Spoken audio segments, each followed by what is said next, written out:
Folks, we are ready to go. Is Renee coming? Oh, back. Fantastic. It's great to see you, Billy. Always. Yeah, are we actually on time? Because that watch might be wrong. That watch is wrong. We're 4:00. Okay, the train leaves on time. Dean, are you okay? Dean, we can start? That's it. We leave on time here. Myrna, we're good to go. How's it going? So, what is the difference between Jews and Gentiles? The joke has been said that you can tell the difference between a Jew and a Gentile with how they say goodbye. You see, the Gentiles, they leave without saying goodbye. The Jews, they say goodbye, they never leave.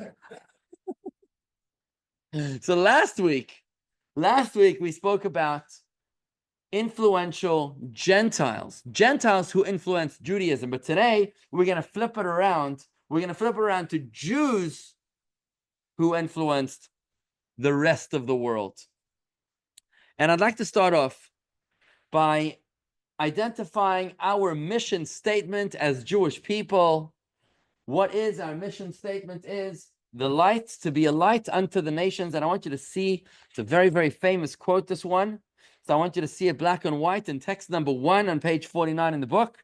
This is a direct quote from the book of Isaiah, our prophet, in chapter 42, verse 5 and verse 6. You'll see it black and white for yourself here. Again, page 49. First, God introduces himself. He says, "So said Almighty God." It's a dramatic introduction. "Who created the heavens and stretched them out, spread out the earth with all that springs from it, and gave a soul to its people and a life to those who walk on it." So that's God, right? He's like, "Hi, I created everything." Okay? "I, God, have called you with righteousness. I will strengthen your hand. I'll protect you, and I will set you as a covenant for all people and a light unto the nations." That's where it comes from. Verse 6 in chapter 42 of Isaiah. It's not the only place. There are other places in the Bible where this appears. But I'd like to ask you first, who do you think? Can you name any examples of Jews who have fulfilled this mission statement of being a light unto the nations? Can anybody throw out a name here? Elie Wiesel? Anybody else? Albert Einstein? Moses? Ooh, okay, anybody else? Abraham. We don't have a shortage of David Friedman. Okay. Now, interesting names that you brought up, from Moses to Einstein to Abraham and David Friedman. And there was another one there. Somebody threw out Elie Wiesel. I'd like to ask you, what does that actually mean? A light unto the nations. What kind of light are we actually talking about? Morality, ethics? Is that what you think it's talking about? Well, in that case, if it's morality and ethics, then it might not be Einstein. It would probably be Elie Wiesel, according to that interpretation, right? Morality and ethics. Let's take a look at how the Torah commentaries explain the definition of a light unto the nations in text number 2. This is Rabbi David Kimchi, 12th century. He writes like this: the Jewish people, page 50, text number 2. The Jewish people are destined to be a light unto the nations, as the verse states in Isaiah 60. It's a different verse. Nations will go by your light, and kings by the brightness of your radiance. It's a different reference to light unto the nations. This refers to the light of the Torah, which will issue forth to the nations from Zion, which means, Joel, that it's not referring to ethics and morality, it's referring to shining the light of Torah. The Jewish people will sustain the nations of the world through guiding them to observe the 7 Noahide laws. We'll learn about that more soon. And to walk in the proper path, as the verse states. Multitudes of nations will go to each other and tell one another, "Come, let us ascend to the mountain of God, to the temple of the God of Jacob. He will teach us his ways, so that we may walk in his paths. For the Torah will issue forth from Zion, the Torah, the word of God, from Jerusalem."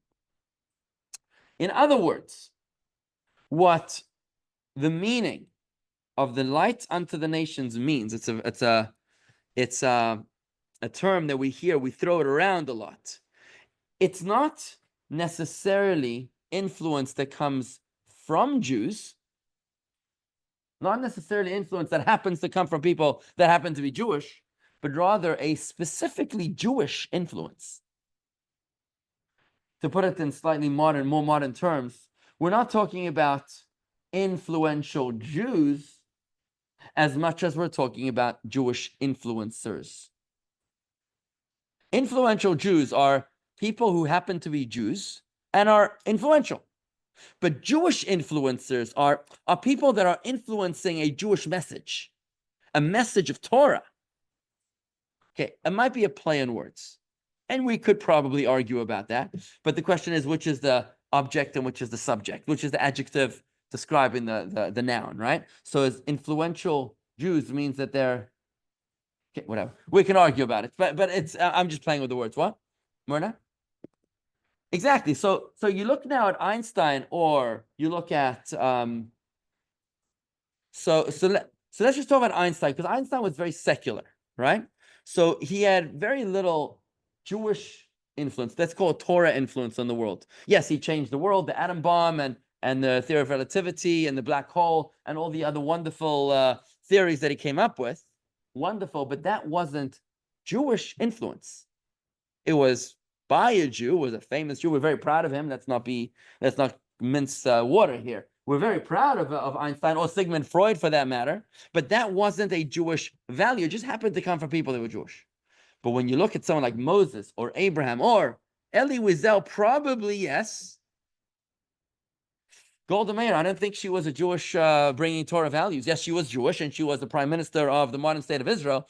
But how much Jewish values did she bring to the table? I would argue to say, Susan, that she actually failed dramatically in the Yom Kippur War, where she admittedly almost committed suicide on the third day of the war because she refused to initiate the attack against the Arabs who were threatening to attack. She received the memo Yom Kippur morning. Yom Kippur, they attacked 2 o'clock in the afternoon. Yom Kippur, 3 o'clock in the morning, her secretary woke her up to say the Jordanians and the Egyptians are about to attack. She refused. You know why she said? Because she said that she doesn't want to be viewed in the eyes of the world as the aggressor. Almost 3,000 soldiers were lost because of that. And she was ready to commit suicide. I think she didn't observe the Jewish value of what I call the strike first doctrine, which is the Torah value. Now, we don't want to get political, right? Because you're going to start throwing out names. We can really start to debate. But we're introducing, we're laying the groundwork on how we can perceive a light unto the nations. By the way, Bibi Netanyahu, same thing. You can argue about that. There's a lot to talk about. There's different values, different things. Queen Esther, of course, Queen Esther. So Queen Esther is a Jewish heroine who introduced extraordinary Jewish values to the Purim story. There were other Jews that failed to do so. Not everyone that happens to be in our history is extraordinary in this regard. So this is what it means to be a light unto the nations. It means to be able to influence the world with the light of, which is the light which is uniquely Jewish, and that is the light of Torah. Though we're proud of people, of Jews who influence the world in non-religious ways, this is not necessarily our mission statement. What we're going to talk about today in today's class, we're going to come across 3 lesser-known Jewish influences, what I'm calling Jewish influencers, people that shared a message of Judaism with the rest of the world, outside of the shtetl. They spread it with the rest of the world. And these are 3 lesser-known people. We're going to start off with the 11th century Spain. We're going to move to 17th century Amsterdam, and we're going to end off in 16th century Italy. Okay, so let's go with our first one up, and that is 11th century Spain, Rabbi Shmuel Hanagid. Hanagid means the prince. Rabbi Shmuel, the prince. Rabbi Shmuel was born in the year 933 in Cordoba, Spain. That's over 1,000 years ago. At that time, Spain was not a unified country, but a collection of small provinces. And if you turn to your textbook on page 53, you'll see a little map we put out for you of all the little provinces which Spain was divided into. If you look closely, you'll see near the bottom of the map, you'll see Cordoba. I found Cordoba there earlier. Whatever. Cordoba is there somewhere. Yeah, it's right above Granada. Yeah, Cordoba is right above Granada in the middle, and Granada is further south. So he was born in the center of Spain, approx, in that little country. Each one had its own ruler. Southern Spain was mainly ruled by Muslims. The other states, the more northern states, were ruled by Arabs, Berbers, and Slavs. But the borders were constantly shifting, and that's a very important component of the story. because at that time, the Jewish community thrived there at that time. It was called the Golden Era of Jewry. This community of Spain dated itself back to the exiles of the Jewish people from Israel after the destruction of our second temple by the Romans in 69 CE. So they would have been there already then 1,000 years. Shmuel Hanagid, Shmuel the prince, was born in this era. Our source today we're going to use is from Sefer Kabbalah, the book of tradition, written by Rabbi Avraham ben Daoud, who was a Spanish philosopher and astronomer who had close ties of tradition to Rabbi Shmuel. So let's take a look at his story. The story of Reb Shmuel Hanagid. It appears here on text number 3, page 55. One of the outstanding disciples of Rabbi Chanoch ben Moshe was Rabbi Shmuel Halevi, the Nagid, the prince, the son of Rabbi Yosef, surnamed Ibn Nagrela of the community of Cordoba. Aside from being a great Torah scholar and a highly cultured person, Rabbi Shmuel was highly versed in Arabic literature and style and was indeed competent to serve in the king's palace. Problem was, Jews couldn't serve in the king's palace in those days because Jews were considered second-class citizens under Muslim rule, what was called the dhimmi, D-H-I-M-M-I. Whilst the Christians were far more brutal to the Jews, they would kill them, as we'll discover soon. The Muslims were far more tolerant to let us live, but they were more humiliating in the way they let us live. So he wasn't allowed to serve in the king's palace. Nevertheless, it's an interesting story. He maintained himself in very modest circumstances as a spice merchant until the time when war broke out in Spain. With the termination of the rule of the house of Ibn Abi Amir and the seizure of power by the Berber chiefs, the city of Cordoba dwindled and its inhabitants were compelled to flee. So where is he going to go? Rabbi Shmuel fled to Malaga, where he occupied a shop as a spice merchant. His shop happened to adjoin the courtyard of Abdul Qasim ibn al-Arif, the vizier and scribe of King Habus, the son of Maksan, the Berber king of Granada. So by divine providence, his spice store, was next door to the secretary, to the scribe of the king of Granada. Now, in those days, a scribe wasn't just a low position necessarily. It was actually a very, very prominent position because he was literate and he was communicating with other kingdoms, a very, very high position, the vizier himself. As a result, the scribe's maidservant would ask Rabbi Shmuel to write letters for her to her master when he was away from home. When Ibn Arif received the letters from his maidservant, he was astounded at the learning they reflected. Consequently, when after some time the scribe was given leave by King Abus to return to his home in Malaga, the scribe asked the people of his household, who wrote the letters? Who wrote the letters from the maidservant that I received? They replied, a certain Jew from the community of Cordoba who lives next door to your courtyard. He wrote them on our behalf. The scribe ordered that Rabbi Shmuel be brought before him at once. He told him, it does not become you to spend your time in a shop. From now on, you are to stay at my side. So he was the assistant of the vizier. He thus became the scribe and counselor of the counselor to the king. Okay. The counsel that Rabbi Shmuel provided was remarkable and accurate, as if one had consulted the oracle of God. Shmuel was a very wise man. And he gave advice to the king's advisor. And thanks to his counsel, King Abus achieved successes and became exceedingly great. Problem was that the king's advisor never told the king where he was getting the advice from. Subsequently, when the scribe Ibn Arif took ill and felt his death was approaching, King Abus paid him a visit, and he said to him, what am I going to do without you? Who will counsel me in wars that surround me on every side? Ibn Arif replied, I never counseled you out of my own mind, but out of the mind of this Jew, my scribe. Look after him well and let him be like a father and a guide to you. Do whatever he says, and God will help you. Okay, very nice. Accordingly, after the scribe's death, King Abus brought Rabbi Shmuel Halevi to his palace, and he made him scribe and counselor. Thus, he entered the king's palace in the year 4780 since the creation of the world, or 1020 CE, which is exactly 1005 years ago. Now remember, in the kingdom of Granada, which was now a Berber kingdom, the Berbers were poorly educated, and that's Rabbi Shmuel's talents were very much needed. In addition, the Jews could also have been trusted to have no pretensions to become to the throne, for themselves to become part of the throne. Therefore, they were kind of safe. It was safe to bring him on board. Now, what happens is very, very interesting to this guy. So Rabbi Shmuel, we see a little bit on the screen here, a little bit of his background, right? Okay. Sorry, okay. So what happens? No, sorry. There he is. He's appointed. Okay, good. Now, as advisor to the king, he soon became fabulously wealthy. So it goes, right? He was thus named the Nagid, given like a surname, Nagid, which means the prince, patron of the Jewish community of the Kingdom of Granada, because he represented the Jewish community on governmental levels. He was also a patron of Torah study. He was an observant Jew, sponsoring books and supplies for students, and he would support the scholars. He also maintained relations with the other Jewish communities in faraway Spanish kingdoms like Northern Africa, Israel, and even in Babylon. When we take a look at his influence, you'll see it here on page 58, text number 4. Rabbi Shmuel was appointed as Nagid in 1027, as we just mentioned.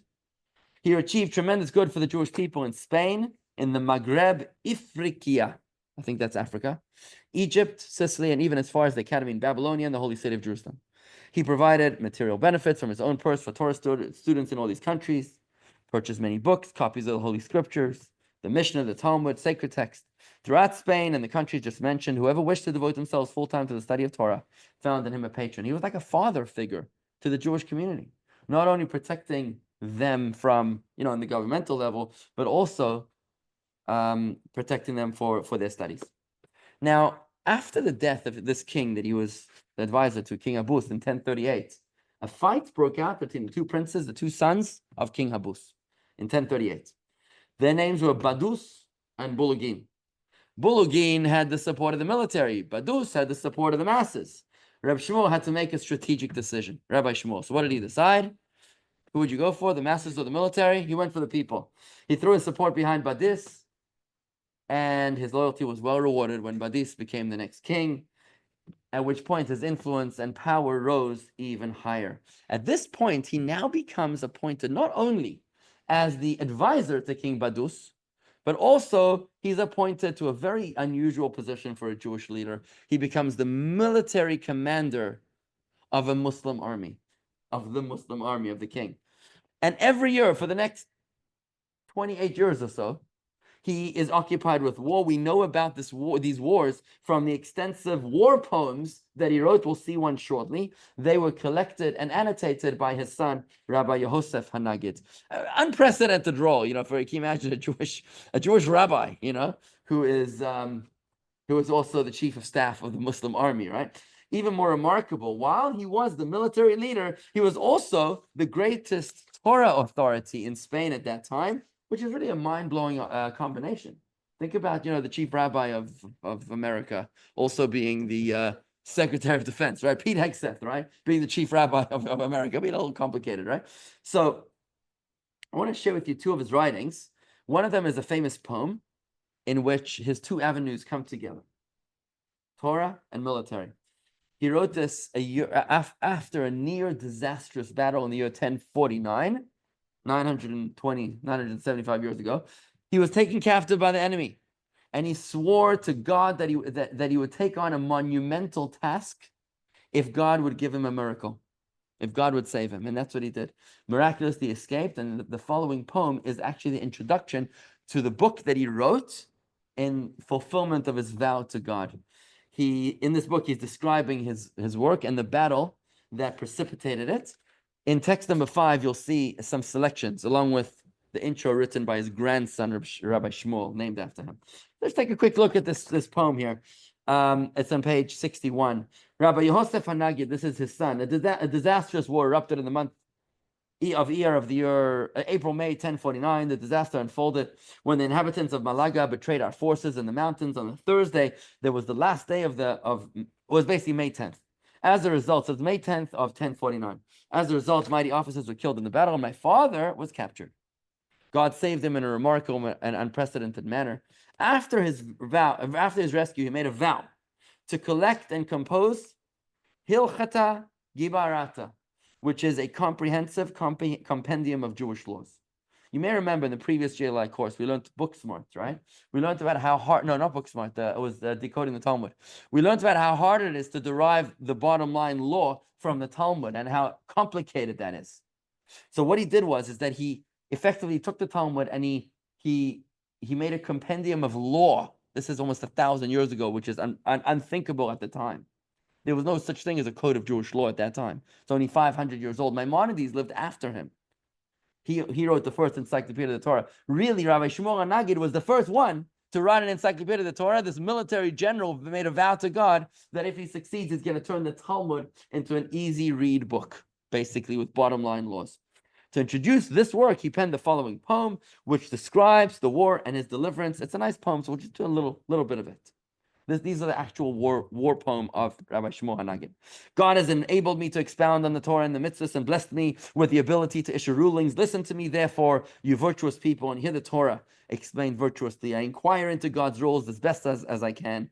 As far as my mind can probe, I point out the common errors to avert them and to write down the proper laws to establish them.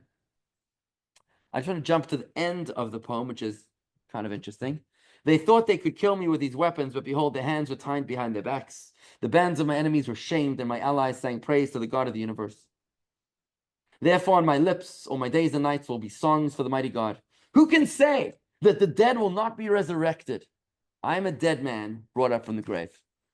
Kind of cool, right? This book that he wrote was actually a revolutionary work, and it established Spain as the self-sufficient center of Torah study in those days, right?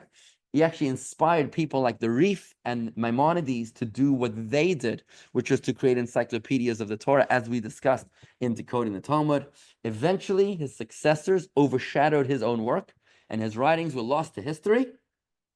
We only have parts of them which were reconstructed from that Cairo Geniza. Remember we learned last week about the Cairo Geniza, that shul in Cairo, there where they were storing all the old broken Torah books, and some guy forgot to take it out and bury them for like 900 years.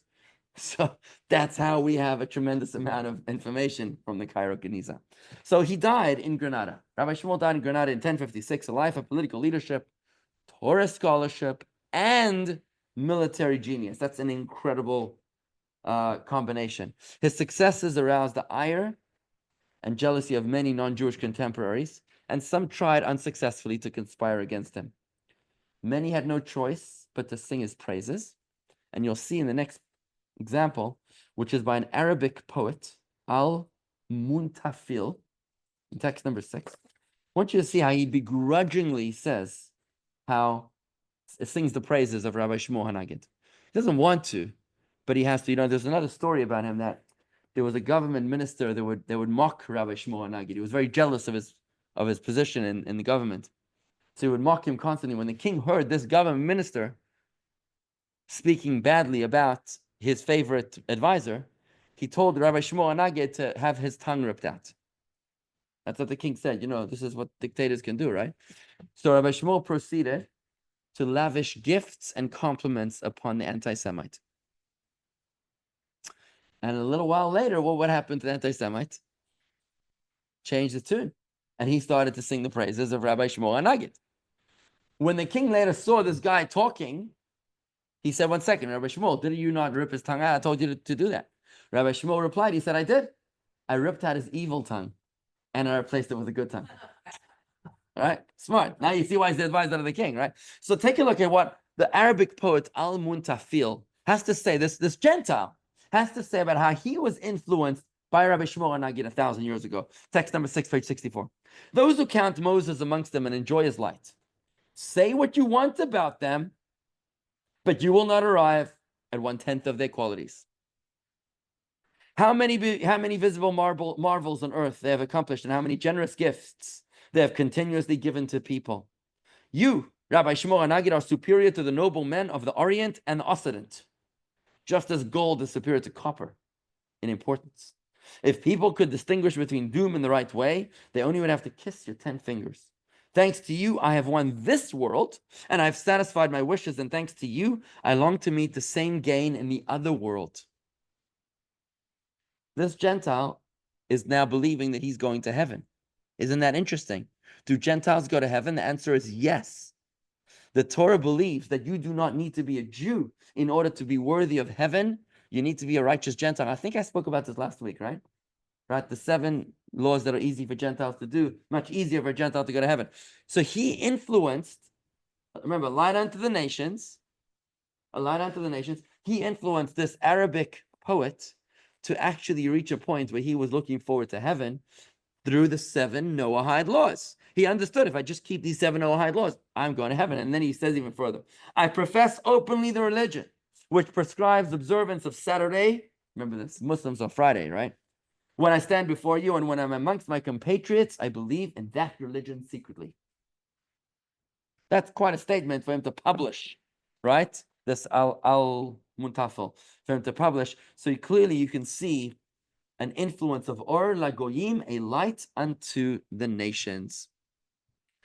In other words, Rabbi Shmuel was a model for Spanish Jewry for the next 500 years until the Christians showed up and they messed the whole thing up. Spanish Inquisition, we'll get there in a moment. He inspired them to see that he inspired the Jews to see that they can have the best of both worlds. You can be a Torah sage and a political statesman. You can be a military commander as well. I mean, that's just amazing. I can't even count on one hand how, I don't know, I can't think of one more. A Jew that was a general of a Muslim army. It's just amazing. Maybe in World War II, you might have had Jews, I don't know, whatever. Clearly, he inspired great leaders like Maimonides, Abarbanel, and others that are far more famous, but his balance inspires us to this day. So he was the first of our 3 that I'd like to introduce you to today. 3 Jews, the first of 3 Jews who were Jewish influencers, influencing the world with Jewish values. Now, remember, it wasn't easy in those days for a Jew to be influencing a non-Jew with Jewish values. I mean, it was tantamount to treason, and wouldn't be very difficult, like we learned last week, with the converts who were trying to convert to Judaism, how dangerous that was. And we learned about Avraham ben Avraham, who was actually executed for converting to Judaism. So there's tremendous courage for Al-Muntafil to write this, and obviously for Shmuel HaNagid to even have that kind of influence. But now I'd like to fast forward 700 years, 17th century Amsterdam. You see, when Spain was conquered by the Christians, the golden era of Jewry in Spain came to a screeching and abrupt halt. The Jews at least were able to live in Spain during the Muslim rule, but they were not allowed to prosper. They weren't allowed to rise to positions of power like Shmuel HaNagid, who was an exception because of that interesting story of the next door store. But when the Christians came up in 1492, of course, came the Edict of Expulsion. King Ferdinand and Queen Isabella, influenced by the monk Thomas de Torquemada, that any Jews who did not convert to Christianity in 1492 needed to immediately leave. Interesting, Christopher Columbus left Spain on the date of the expulsion. It happened to be the status date in the Jewish calendar, the 9th of Av, which is a fast day in the Jewish calendar. The Hebrew date of the Edict of Expulsion was the 9th of Av in 1492. That was the day that Christopher Columbus set sail for a new world. And obviously a lot of theories abound about whether he too was a secret Jew. There were forced conversions after 1492. And of course the expulsions. We now are going to examine the life of Rabbi Menashe ben Yisrael, who was descended from a Spanish converso family over 100 years before he was born in 1604. So he was born in 1604, but the family was enduring torture and suffering and forced conversion for 100 years, as you're about to see. So though Shmuel HaNagid, we just learned about, influenced the secular world, we don't find any records of Shmuel HaNagid, our first character, his records of his Jewish influence. He was a statesman, he was a strategist, but his Jewish influence was indirect. Not surprising. Again, the Jews of Granada were a tolerated minority, but our next character succeeded in tremendously influencing the non-Jewish world with direct Torah influence. Born in 1604, he formed the minds and hearts of the architects of the American Revolution. Watch this. So back to 1492. Here he is, Rabbi Menashe ben Israel. This is the best picture we could get of him. In 1492, Jews in Spain were forced to make the choice between forced conversion or expulsion. Many converted under duress. They were called maranos. Well, really, they were called conversos, which was converts. They were also known as the New Christians. When the conversos were investigated by the Spanish Inquisition, which was a draconian tribunal that would force confessions out of people to slander, to libel their friends and family and spouses and children under torture, the Spanish Inquisition would discover that conversos were not real Christians. They were actually secret Jews. They called them marranos. Marranos in Spanish means pigs. They called them pigs, and then they would have the pigs, the marranos, burned in a public square in what they called the auto da fe, the act of faith. I have to tell you, when I was in Madrid, I had a very hard time in Madrid. It was very, very difficult for me. I was there for just a day or so. And we went to visit, some of the piazzas. We were en route somewhere. And I said to my wife, I feel the auto da fe, these squares, these piazzas were places of mass maniacal executions of Jewish people burnt alive at the stake for being secret Jews. It was just a very difficult experience for me. So other Jews in 1492 fled to the safe shores of Portugal. That's where they went. They went to Portugal because it was safe to be in Portugal for 5 years. In 1497, just 5 years after the Spanish Edict of Expulsion took place, King Manuel of Portugal also joined the Edict of Expulsion. So tens of thousands of Jews in Portugal assembled at the port of Lisbon to escape. What did he do? He didn't want to lose his Jews. So he blockaded the ports and refused to allow them to leave, forcing conversion upon them. So at least the Jews in Spain were allowed to leave. In Portugal, they weren't even allowed to leave. They were just forced to convert. And many of them stayed secret Jews. And this is where our story begins, where the father of Rabbi Menashe ben Israel, the father, was Gaspar Rodriguez Nunes, was now tortured and severely punished for his heresy. I mean, the poor guy. You forced the guy to convert. He was trying to escape your country. You forced him to convert, and now they're torturing him for maintaining his Jewish faith. He was arrested in Lisbon in 1596. Let's read the account of his experience with the Inquisition. It's been somewhat sanitized because it was a little more gruesome. Here we go. So this is a summary from the original documents of the Inquisition. Page 66, text number 7. As Gaspar Rodriguez Nunes sat in his cell waiting for his 4th session with the Lisbon Inquisition, he was in excruciating pain. His 3 previous stints on the rack and the hoist had seriously damaged his 39-year-old body. During the first round of torture on August 28, 1596, Gaspar defended his innocence. The torture was directed to apply more pressure. After a month to reflect his offenses and to heal somewhat, Gaspar was once again subjected to this cruel examination, despite the fact that the first torture had not been properly carried out because of the mishap which Gaspar seemed to have suffered. Apparently, he had fainted and his limbs swelled up, so the session ended prematurely. Still, he confessed nothing. This is brutal. On the 3rd occasion, the inquisitors decided that hanging him by his arms tied behind his back might be a more effective technique. This time, Gaspar did indeed confess.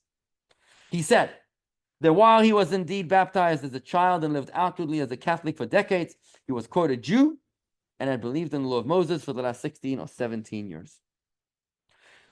The Lisbon authorities were not satisfied with Gaspar's confession. It seemed he had not named enough names.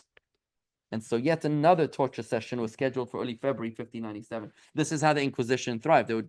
They would extract confessions of names of people who they then would take. Imagine you'd have the mayor of the city was a secret Jew, and they would just take him, seize his possessions, and torture him to the point that he just wished he would die. And even people would just confess. It was brutal. In fact, in this story, they wouldn't tell people who gave their names, who reported them. So, which was obviously made it much more difficult for them to defend themselves. In this case, Gaspar guessed. He actually guessed that it was his wife, Philippe was her name, who had reported him, and he said that the reason, must be a smart guy, he said the reason why his wife had reported him as a secret Jew, even though he wasn't, was because he would beat her, and this was her way of protecting herself. So at some point they somehow believed him. It was now almost 4 years since Gaspar's arrest, and he was a broken man, mentally and physically. Gaspar told his examiners that his arms were in a bad way and that he would not be able to stand further torture. In light of this, they gave him some grace. The members of the Holy Tribunal decided that it was enough. Gaspar Rodriguez Nunes, maimed in his right arm and hand and his body covered in lesions, was released from prison on February 27. He was ordered to appear at an auto da fe in Lisbon, where he would be reconciled with the church. Reconciled means that he was now returned to the church. He had been forgiven for his sins. He was forced to give up all of his property except a form of house arrest, attend mass attend mass regularly, and wear the San Benito outside the home. That was a garment of yellow and purple, yellow and burgundy that they would be forced to wear, which was a mark of shame. As a Marano, he was a pig, he was a secret Jew, and therefore for the rest of his life he had the mark of shame. So not a very pleasant way to live his life. In 1604, he was released again in 1597, right? So in 1604, he actually had a son, Manuel Diaz Suero. This is Menashe ben Israel. And 10 years later, in 1614, their family escaped to Amsterdam. Not a pleasant way to live. There in Amsterdam, out of the reach of the Inquisition and the Spaniards and the Portuguese, there they were able to come out openly as Jews. And his son Manuel came out with the Hebrew name Menashe ben Yisrael. And here starts our story, where Menashe ben Yisrael is, after 100 years of running away from the Inquisition, was now able to finally live openly as a Jew. Menashe, again born in 1604 in Amsterdam. He's now living in Amsterdam. He studied under Rabbi Yitzchak Uziel. Can you imagine 100 years they couldn't study Torah? And now he's in Amsterdam. He was like a kid in a candy store, right? He soon became a teacher. He wrote a book on Hebrew grammar. At 18 years old, he succeeded as teacher to become a rabbi of one of the shuls in Amsterdam. He proceeded to open a printing press in Amsterdam, a Hebrew printing press, understanding that the conversos that ran away from the Spanish Inquisition had no Jewish education whatsoever. So what he does now is he opens a Hebrew printing press in Amsterdam in order to publish a Spanish guide to Jewish law that he wrote. A Spanish guide to Jewish law, so the Spaniards, not for the Netherlands Jews, but for the Spanish Jews to be able to learn something about their faith. He called it Thesauro de Dinim. Dinim means laws, so the thesaurus or the thesaurus of laws. Okay. One of the most influential works that he wrote, very important one, was a 3-volume El Conciliador, the Conciliator. He wrote it in Spanish, a book which was resolving the apparent contradictions in the Torah, so that the Jews coming out, finally escaping to Amsterdam, who were able to finally learn about their faith, would be able to reconcile contradictions in the Bible. He wanted to write in the vernacular to be able to reach the masses, for conversos who knew very little about their faith, because the Bible, let's face it, is not an easy read. What's incredible about Rabbi Menashe ben Israel is that he was aiming not only for the Jews. His target audience was the Gentiles. And that's why he translated his work into Latin as well. We have a picture here on page 69 of Menashe ben Israel's Conciliator in Latin. This is the title page of the Latin edition, published in Amsterdam in 1633. In his introduction, he explains very clearly why he wrote it in Latin. His goal was to be an Or LaGoyim, a light unto the nations, to influence the Gentiles. Take a look, page 68, text number 8. I conceive that my work will be acceptable to the learned, for if duly examined, we shall find that the study and lecture of the Talmud were not considered unimportant. That's an old way of saying were very important, right?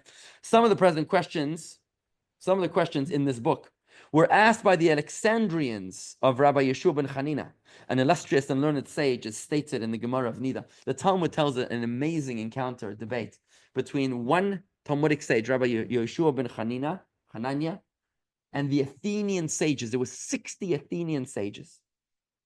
And they would have these debates, just to give you a quick taste of that in the Talmud. So the Athenian sages asked Rabbi Yeshua ben Hanina, how do you salt salt? That was the question. How do you salt salt? What would you answer to that question? Do you understand the question? That was the question the Athenian sages asked of the brilliant diplomat, Rabbi Yeshua ben Chanina. His answer was with the afterbirth of a mule. The question was, how do you salt salt? You know how to salt meat, right? But how do you salt salt? The answer was with the afterbirth of a mule. When the Athenian sages heard his answer, they said, you win. Talmud for you, right? I mean, what just happened? I'm just going to explain to you what happened. The question they were asking him, they said, we're the Greeks. We're Athenians. We're the modern culture. You Jews, you're ancient. You're like salt. Salt lasts a very, very long time. It's a preservative. But even salt needs to be salted. The preservative needs to be made modern. You need to modify Judaism. You need to upgrade. You need an update. You need to evolve your faith. You need to salt. How do you salt? You should be like us, Rabbi. Evolve with modern culture. His answer was, you're right. But you can only do that with the afterbirth of a mule. Now, do mules give birth? I'm no farmer, but mules do not give birth. What's a mule? A mule is a blend between a donkey and a horse. Now, from what I understand, horses are beautiful and agile, but donkeys are strong and stubborn. If you take the two of those together, you mate them, they give birth to a mule, which has the strengths of both of them. It's better than both of them, both the horse and the donkey. But what happens? What's the downside of the mule? It's infertile and has no continuity. And now is his answer. You want to modify the classic? No problem. You'll make things better, great. But it has no longevity. It will not last. Like the afterbirth of a mule. So this is the wisdom. This is the wisdom that Rabbi Menashe ben Israel is referencing in the introduction to his Latin translation of El Conciliator, which is resolving the contradictions between faith and science in the Torah. He also says, we also learn from Brachot, Cholin, and other parts of the Talmud that some heathen princes mooted similar doubts to the ancients, who as disciples of the prophets could alone interpret and solve many passages, which from their difficulty would otherwise have been unintelligible. Pieces of Talmud are unintelligible, like the one we just did. It's difficult to understand. No little honor would accrue from it to the Hebrew nation.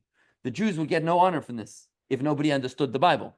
And the sages of Israel, as the knowledge and intelligence they possessed, will be clearly seen in this work. He says, I'm writing this book so that you guys, Gentiles, can understand the wisdom of the Torah and the Jewish people. He is trying here very clearly to reach a Gentile audience, to be able to influence them with Torah values, with or lagoim, a light unto the nations. Yes, sir. Journey, he went from being crucified and ran to Amsterdam. 300 years later, Anne Frank was hiding in Amsterdam. Correct. Good observation. Okay.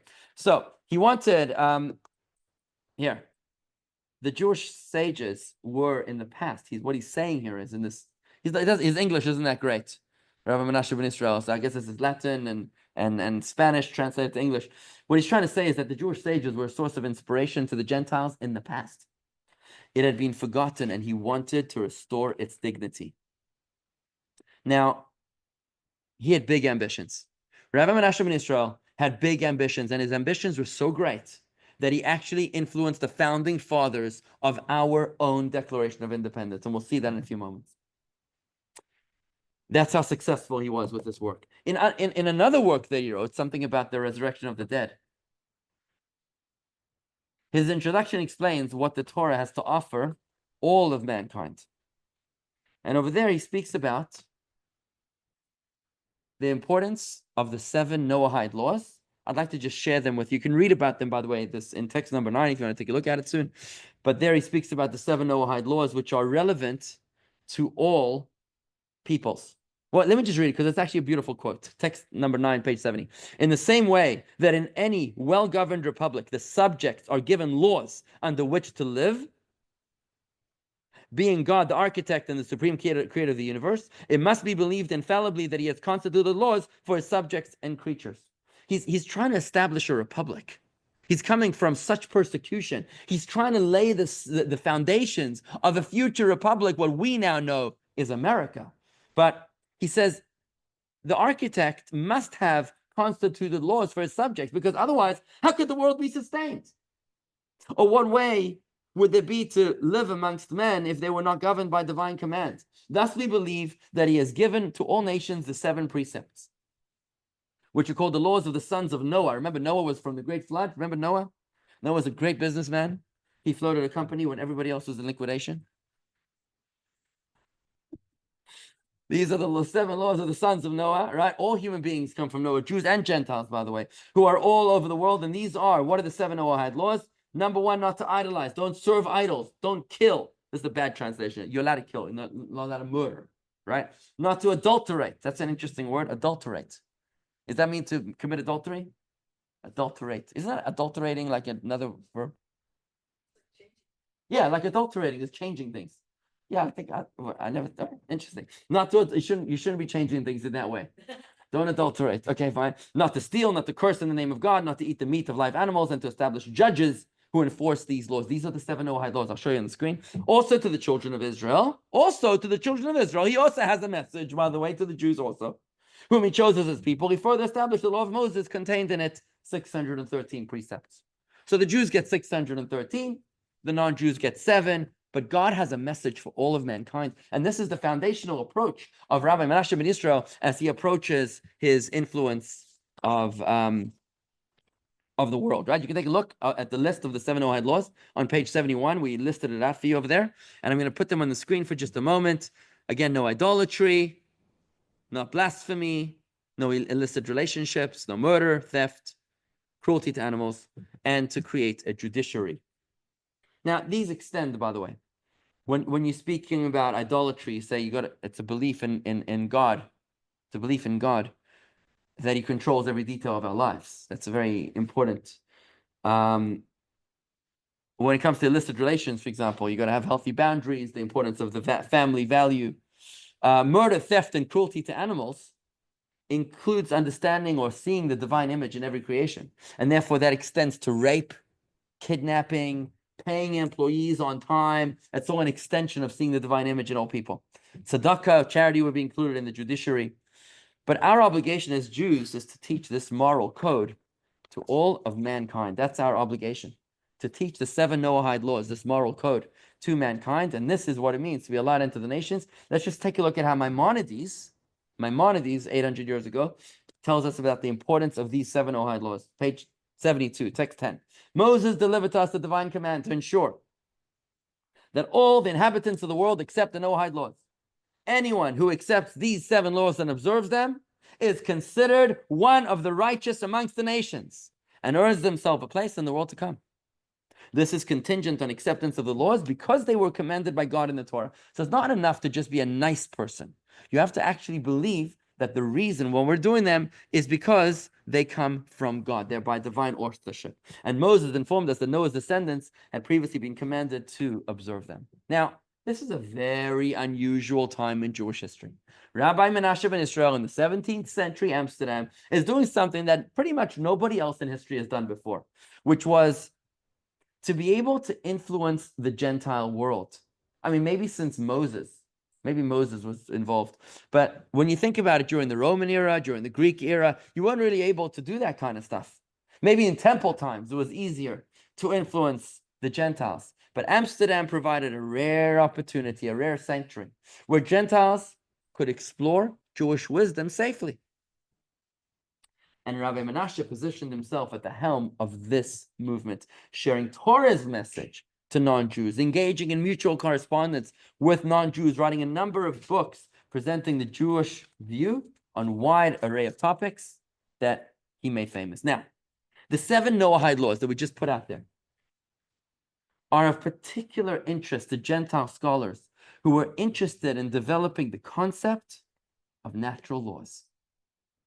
They were the architects of the future republic there in Amsterdam were trying to figure out what the perfect republic would be like. People like, well, you can put it on the screen. So the writings of Rabbi Menashe ben Israel influenced political thinkers like John Locke and James Harrington. Who was John Locke? John Locke lived 1632 to 1704. English philosopher, known as the father of liberalism.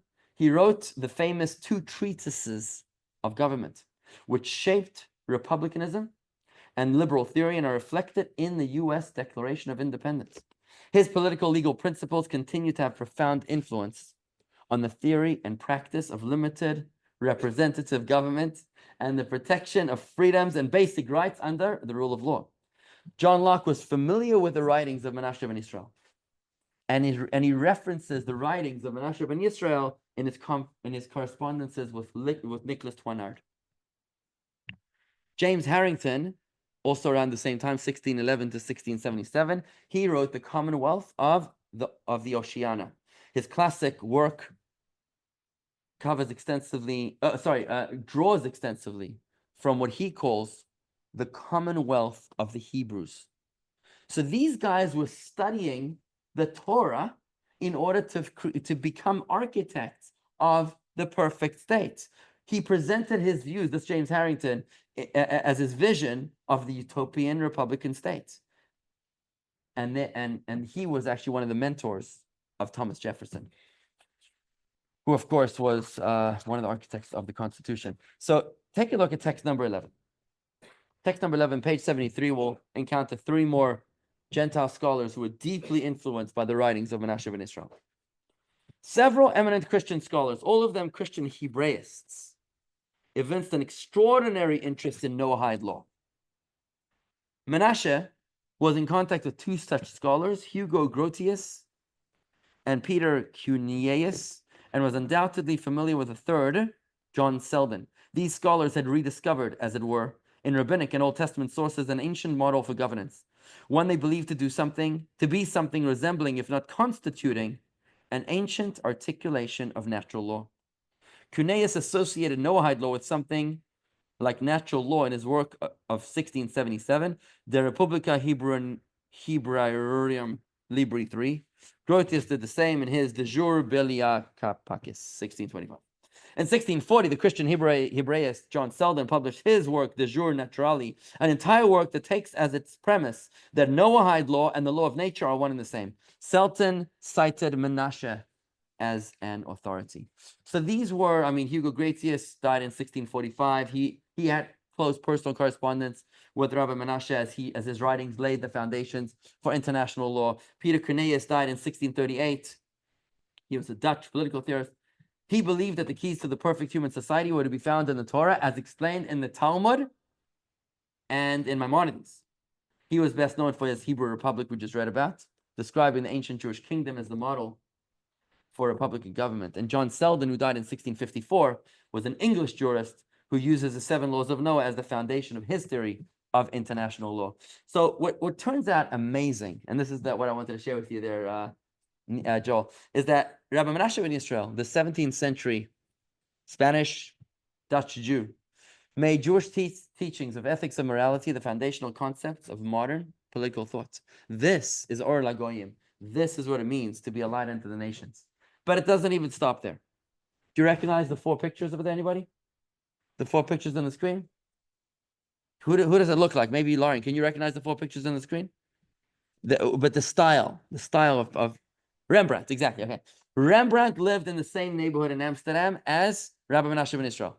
They lived in the same neighborhood. And the paintings of Belshazzar's feast of Rembrandt, Belshazzar was the son of King Nebuchadnezzar, the second Babylonian emperor. So Belshazzar's feast was the one where the mysterious hand appeared on the wall in the Bible and foretold the end of the Babylonian emperor. There were Hebrew letters that appeared on the wall. How did Rembrandt write Hebrew letters in his Belshazzar's feast? The letters in his Belshazzar's feast are in exactly the same sequence as they appear in the writings of Menashe ben Israel. Clearly, there was a connection between them, but it goes further.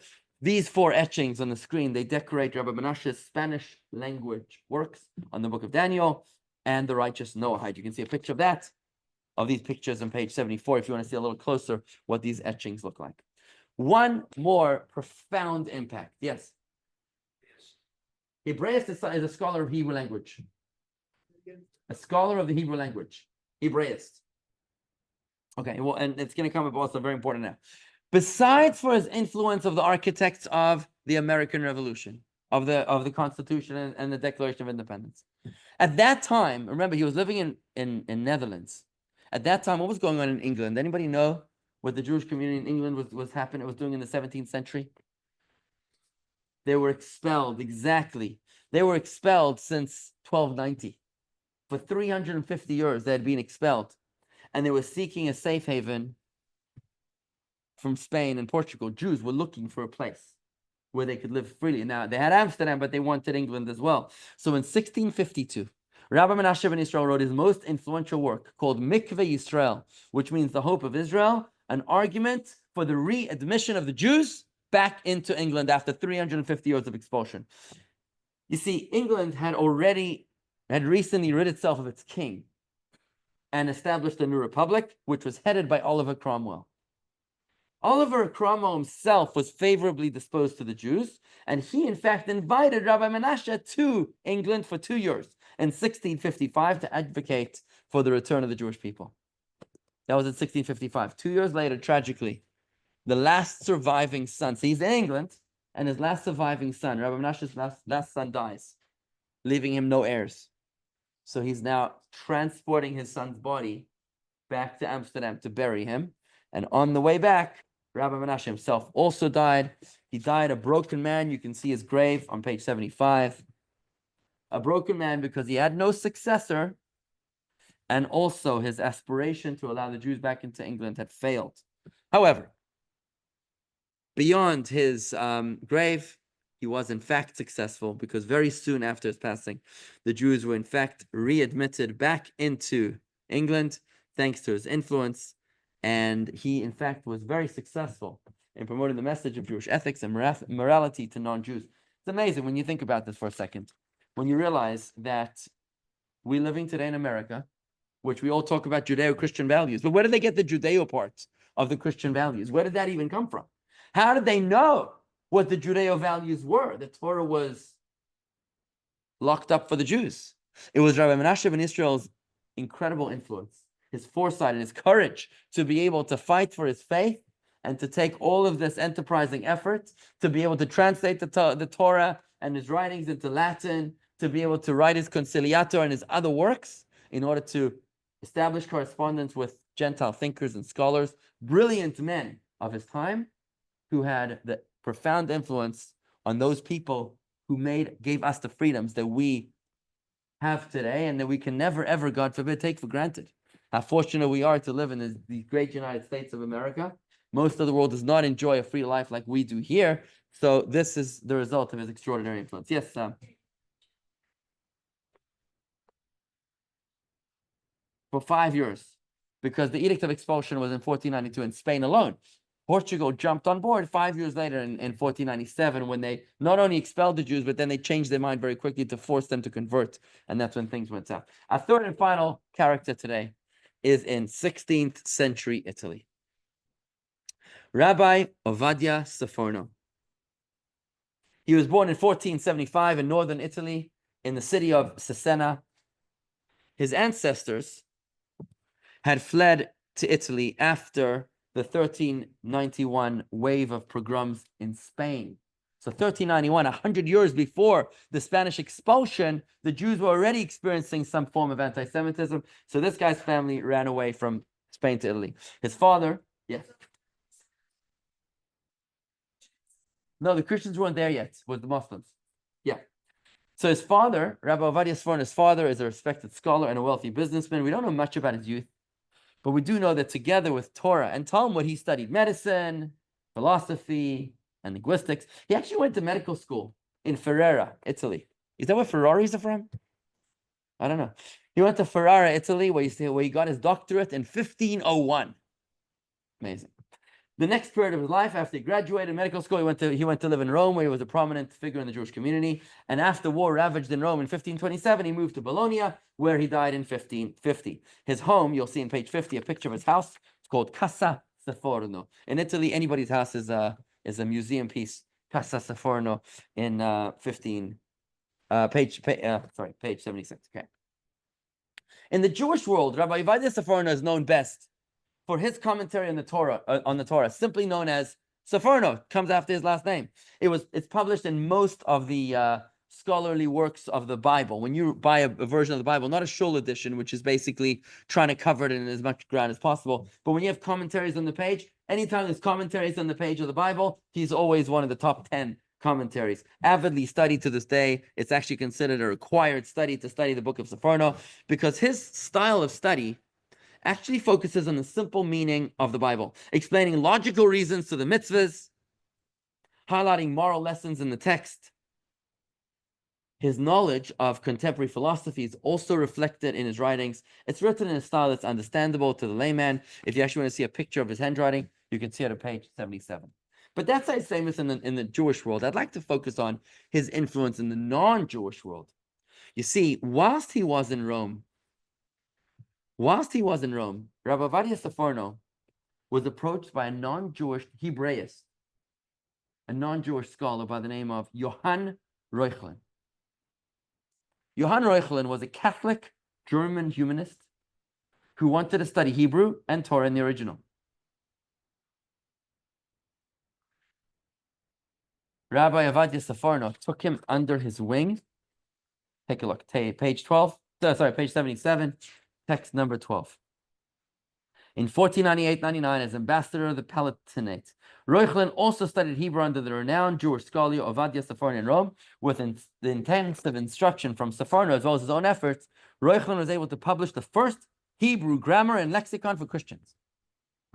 The book, written in Latin, is based heavily on the medieval Jewish grammar of Moses Kimchi, and Moses Kimchi, by the way, is the commentary that explained to us what it means, light unto the nations. When he was one that said light unto the nations at the very beginning of the class, he said it means to be inspired Jewish ideas to the world, right?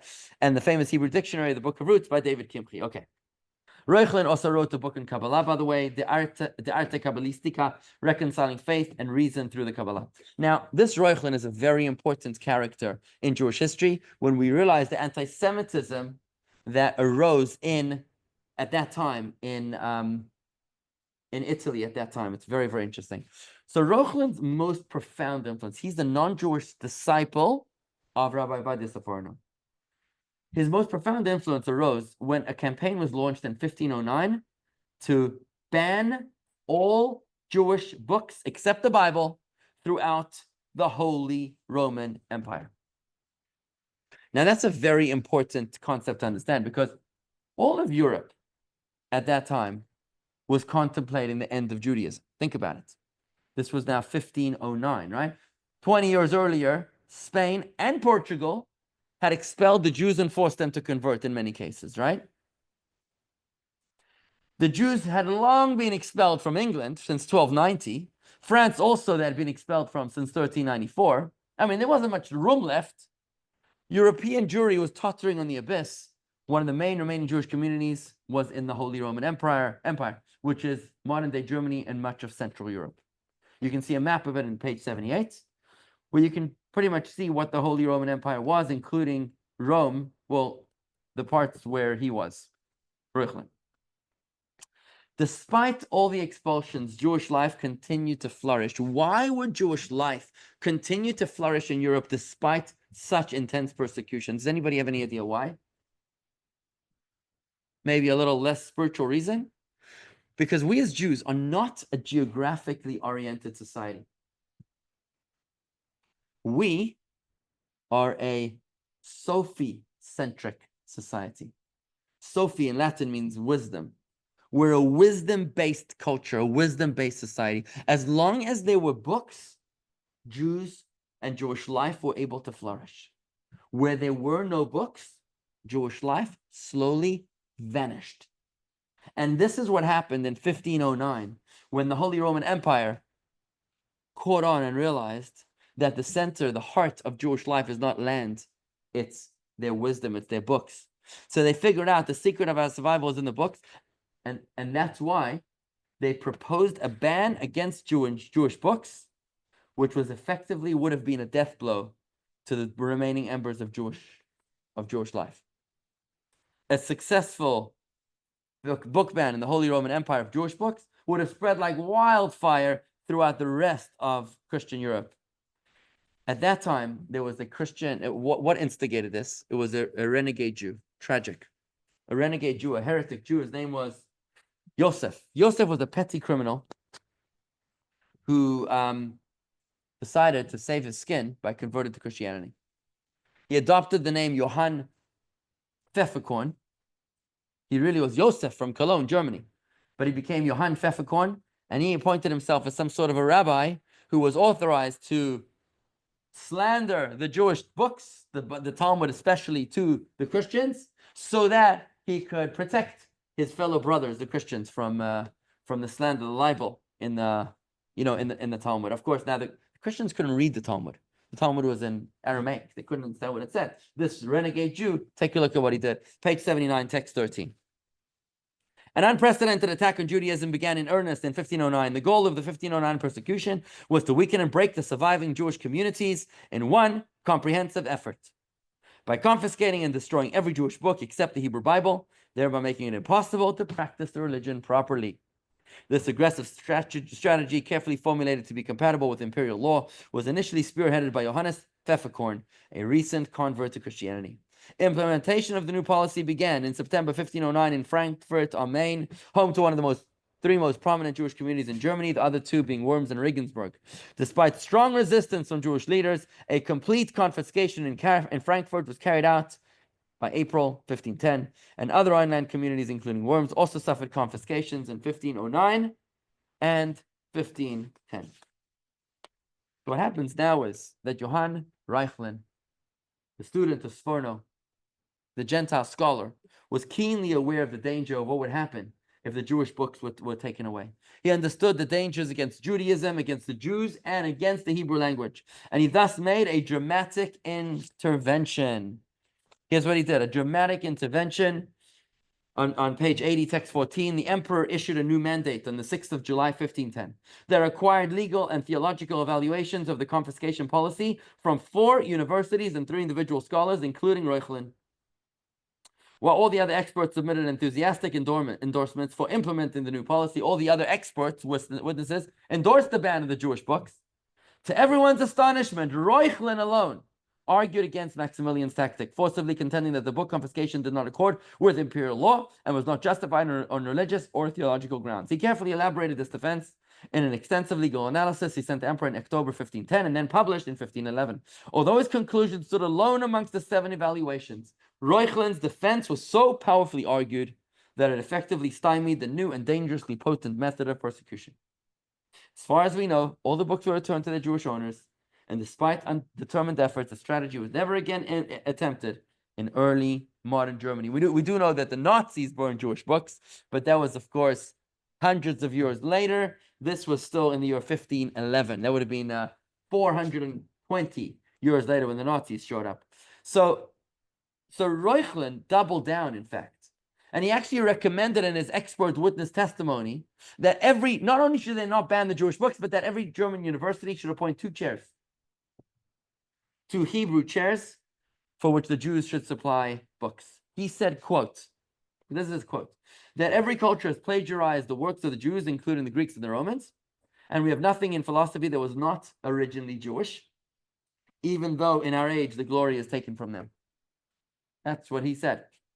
His position was actually scandalous in the Catholic Church, who was accused of heresy by the inquisitorial church. He refused to back down, and ultimately charges were dropped, but this took a lot of courage. His stance prevented the book ban that would have had devastating consequences. Thus, Sforno saved the day for the Jewish community. Another great Jewish rabbi at that time, Rabbi Yosselman of Rosheim, he writes about this event of Johann Reuchlin saving the Jews. A Gentile scholar is fighting against a book ban which was initiated by a Jew. I mean, that's crazy. A Jew initiates the book ban against the Jews. A Gentile scholar is the one who is causing the decree to be rescinded. He called it a miracle within a miracle. In other words, he said, I call it a triple miracle, because not only was the decision rescinded, but that it was rescinded by non-Jews who were defending us. But there's a third element here. I mean, the whole ban was initiated by the Jew, by Johann Pfefferkorn, Joseph of Cologne. Today? Oh, the Jewish professors. Ooh, ouch. Let's take a look, a quick video summary of Johann Reuchlin.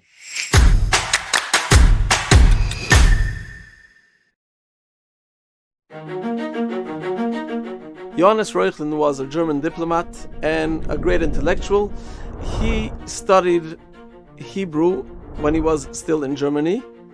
He learned with a rabbi called Yechiel Loans in Frederick II's court. He was a physician there. And later he was sent on a diplomatic mission in 1498 to Rome. And while he was there, he turned to Sforno to ask him to teach him. What he taught him was subject to much dispute and much discussion by academics. The truth about it is certainly what Saverio Campanini, who's a great professor in the field, who checked Reuchlin's books, and what he came up with was that Sforno probably taught Moreh Nevuchim, the Maimonides guides. Reuchlin was interested in Judaic studies, first of all because the idea was at the time that truth lies in various places of ancient wisdom, and especially as Judaism is the source for all other monotheistic religions.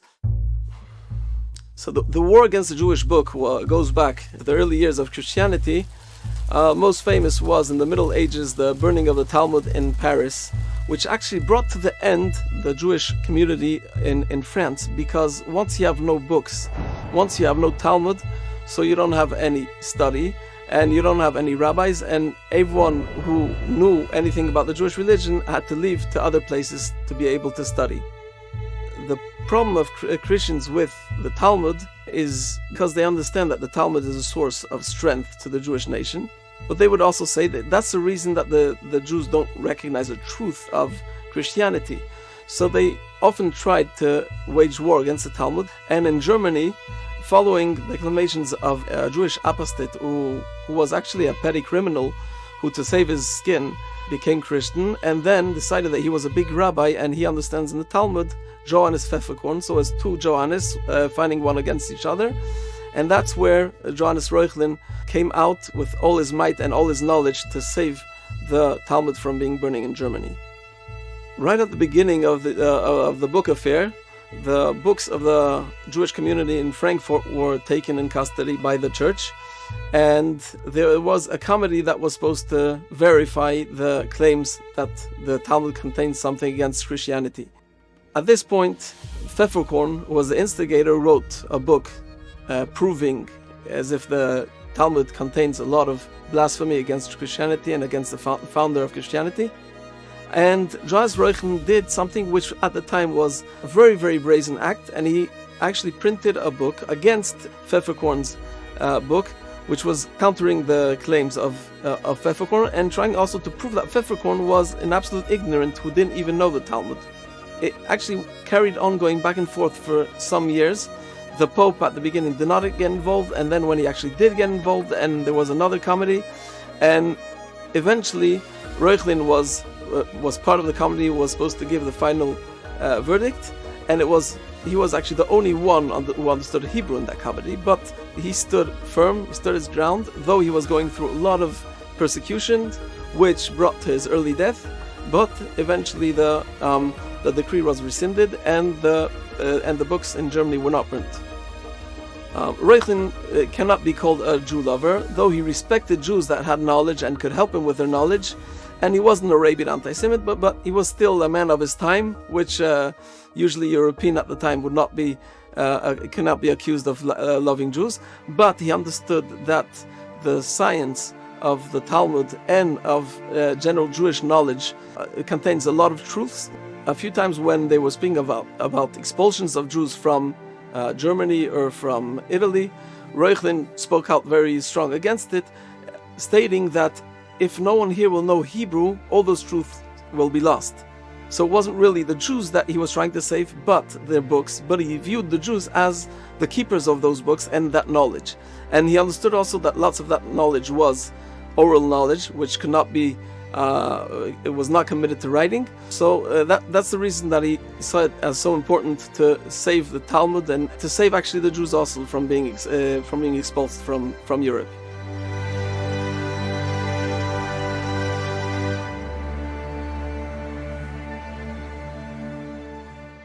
So this is our third character. It's Rabbi Ovadia Sforno in 17th century Italy, who was able to influence the Gentiles, at least Johannes Reuchlin, to really chart forward the course of Judaism, to allow it to survive the potential ban of the books in all of Europe, which would have been an absolute death blow to Judaism. One work of his that I just want to mention to you, he actually wrote a book called Or La'amim, which means Light unto the Nations, in which he speaks about philosophy, and he addressed how the contemporary philosophy at that time was Aristotelian. Aristotle's works were considered at that time absolute science. And anybody who argued with Aristotle was considered an utter ignoramus and a fool. The problem was that Aristotelian theory isn't compatible with faith. It raises a number of serious questions when it comes to belief in the Creator, God's involvement in the universe, immortality of the soul. And thus, other scholars try to reconcile Aristotelian philosophy with their faith. In his book, he took a bold stance, undermining Aristotle from philosophy itself. Let me just explain a moment. You see, Aristotle believed that the world always existed.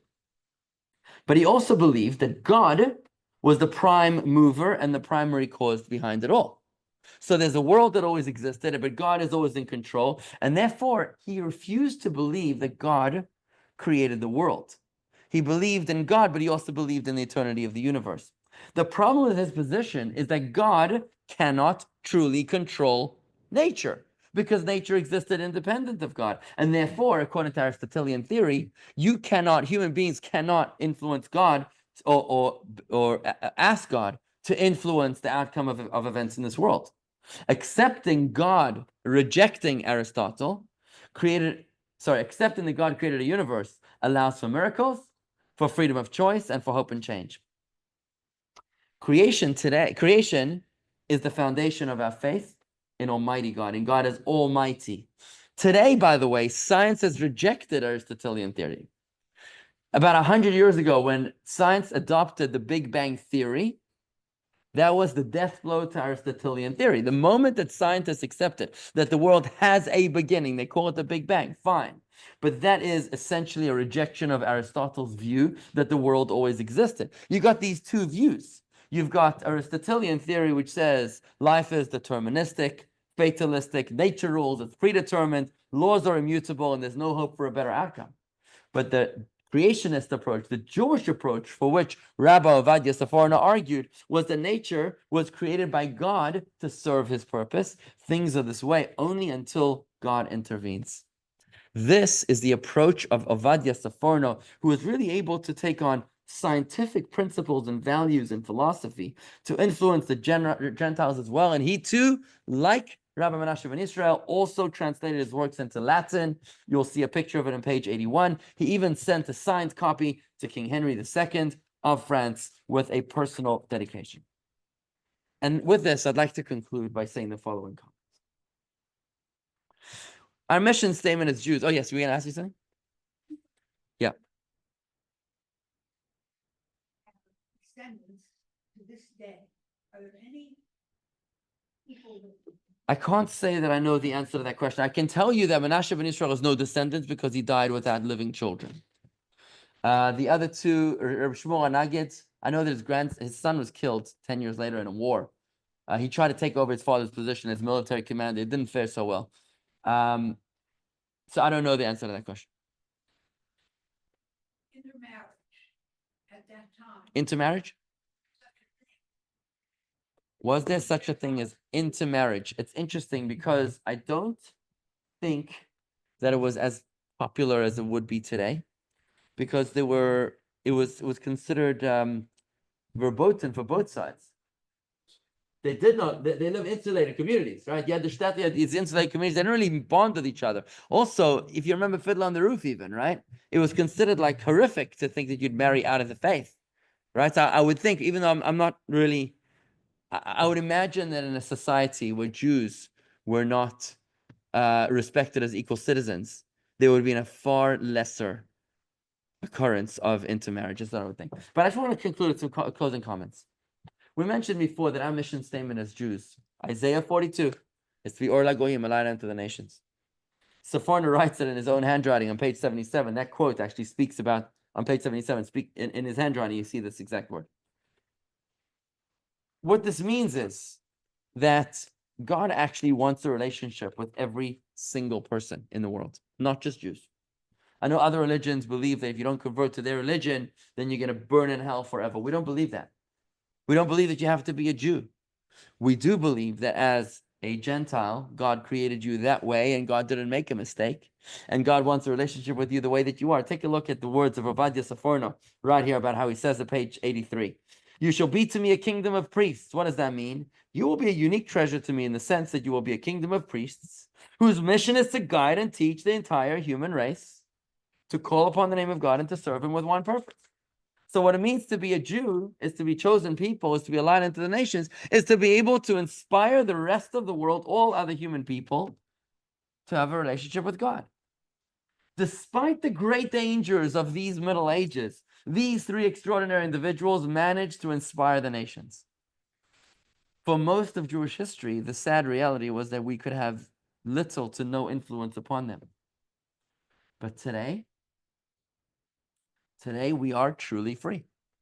We're living in the great United States of America. For the first time in history, we have to appreciate and understand the culture and the society in which we live. I can go on YouTube and put out videos introducing Torah values every single day with potentially millions, countless millions of viewers.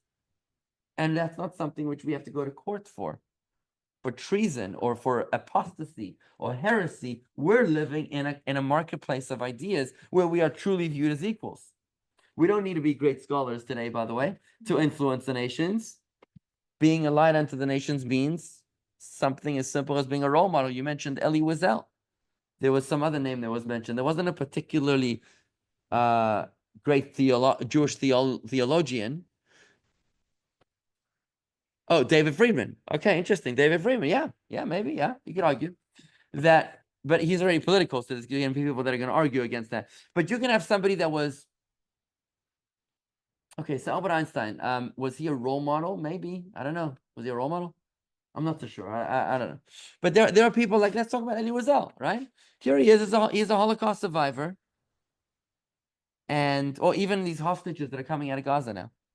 They're becoming these spokespeople around the world. They're those that are able to talk. Time will tell if they're even able to discuss their traumas. But we all can be a role model. When you're at the checkout counter in Publix, and the lady overpays you in the change, and you say, "I'm sorry, but I think you overpaid me." What do you think happens? What do you think happens? They're like, "What? I've worked here 20 years, and nobody ever said to me that I overpaid her, right?" Can you imagine? There's a story with the Rebbe and my grandfather, Hannah's grandfather, Rabbi Krinsky, that Rabbi Krinsky went to the store. He was the Rebbe's secretary. He went to buy something. I don't know, something. And he brought it back to the Rebbe. The Rebbe looked at him and he said, "One second, thank you very much, but did you pay tax?" And Rabbi Krinsky said, No, we bought it with with the account. So the Rebbe said, "But it's for personal use. Please go back to the store and add the taxes." Can you imagine? Has anybody ever done this before? Like, what do you think the storekeeper might have thought when somebody comes back? That's how we could be a light unto the nations. The nations of the world look up to us whether we admit it or not. The Catholic Church has adopted an interesting approach where instead of persecuting the Jews as Christ killers, I'm not sure which pope it was, has adopted a new approach of looking at the Jews as our older brothers. There's a Jew in Old Palm who told me that he was actually at the church, at the Vatican, with a delegation of Jews from America, Mark Auerbach. He told me he was there, and the Pope, was John Paul, I believe, who opened up his address to the Jews, and he said, "Good evening, my elder brothers," right? So they look up to us, whether you like it or not. Whether we admit it or not, the world has changed. The world needs us now. They need our light more than ever before. And I'd like to close with this point by saying, we're supposed to be a light unto the nations, right? So for, let's say, 2,000 years, we were a light, but we couldn't be unto the nations. So we were insulated. We kept the light to ourselves because we couldn't influence the nations. It was too dangerous. Then what happened? We came to the land of the free. We came to America. And now we were in a free world, right? So what happened? We now were unto the nations, but we forgot about the light. We became more influenced by the nations than influencing to the nations. So we were to the nations, but we didn't remember what we were doing here in the first place. But today, as we're rising to higher consciousness, in 2025, today we can say, one second, I could be like Shmuel Hanagid. I can be a political statesman, and I can be a military general, and I can be a rabbi at the same time. I can be knowledgeable in Torah, and I can have an amazing job in Washington, D.C. I can be an advisor to the president. It's not a conflict. So today we say, you know what? Why shouldn't I respect myself? To be able to say, I'm going to educate myself to the light of Torah. I'm going to fill myself up with the light of Torah so that when we're to the nations, we're actually going to be able to be a light to the nations. And I want you to realize that if you look back at all of Jewish history, there are small, tiny pockets of time when we were able to be a light unto the nations. Never in Jewish history before has there been a time this long, the span of time this long in the United States of America since 1776, right? That we're able to be a light unto the nations, to actually have that kind of influence. For whatever reason, which we don't know, we were born into this generation. The world today needs our light, and we know how much darkness there is out there. We know how the mainstream media is siding with Hamas and siding with Hezbollah and the United Nations and the ICC, the International Criminal Court. You read what it said in the Wall Street Journal this week about why Khan, that guy, came out in the crusade against Bibi Netanyahu to cover up for his own sexual misconduct. You know, you're living in such a corrupt world now more than ever. The world needs us to shine our light to be indeed a light unto the nations. Let me just conclude with a short summary video of what we learned here today. Lesson 2. Influential Jews. Narratives. 1. Rabbi Shmuel Hanagid was the leading Talmudic scholar in Spain in the first half of the 11th century. He had extensive secular knowledge and was a talented linguist and poet. His unique combination of talents saw him rise to serve as the leader of the Jewish community of Granada and the chief advisor and military commander for the Berber Muslim king. His combination of Talmudic and military excellence made him a unique figure in Jewish history, inspiring both his contemporaries and future generations. 2. Rabbi Menashe ben Yisrael was born in 17th century Portugal to a family that had secretly maintained Jewish practice for over 100 years after their forced conversion. After his father was tortured by the Inquisition for his Jewish observance, the family fled to Amsterdam, where they openly embraced their Judaism. Rabbi Menashe devoted his life to communicating Jewish wisdom and moral guidance to the non-Jewish world. Through his many published works and personal relationships with influential figures such as Rembrandt and political philosopher Hugo Grotius, Rabbi Menashe strongly impacted European intellectual development and advanced the material interests of his Jewish brethren. 3. Rabbi Ovadia Sforno was an Italian 15th, 16th century Bible commentator and philosopher. His relationship with German humanist scholar Johann Reuchlin helped inspire Reuchlin's lifelong advocacy on behalf of the Jewish people and their scholarship. General points. 1. The Jewish people are charged with the mission of serving as a light unto the nations. The light we are tasked with spreading is specifically the light of Torah and its universal moral guidance. 2. Judaism has a universal message for all humans, encapsulated in the 7 Noahide laws.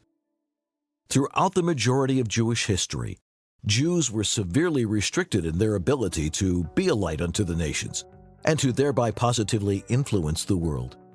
The freedoms we enjoy in the modern era present us with a unique opportunity to live up to our calling. So you may have noticed that in our past 2 classes today and last week, we have had the gross omission of any female great Jewish leaders. And that is what we're going to explore next week, where we're going to encounter a clandestine Jewish businesswoman who secretly managed to smuggle thousands of Jews from the clutches of the Inquisition into establishing settlements in Israel. We'll also learn about a Polish Rebbitzin who had a profound influence on Jewish ritual and custom. A third one, hopefully we'll have time for. I don't want to make any promises. But with that, I want to thank you all for joining me here tonight.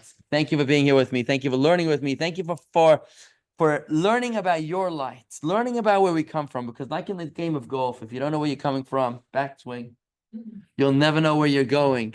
It's only when we know where we come from, whose shoulders we stand upon, what kind of sacrifice and courage they had to convey, they had to experience in order to bring us to this point, that we are able to appreciate where we stand, the comforts of the world in which we live to be able to shine our lights all over the world. Yes, Joe.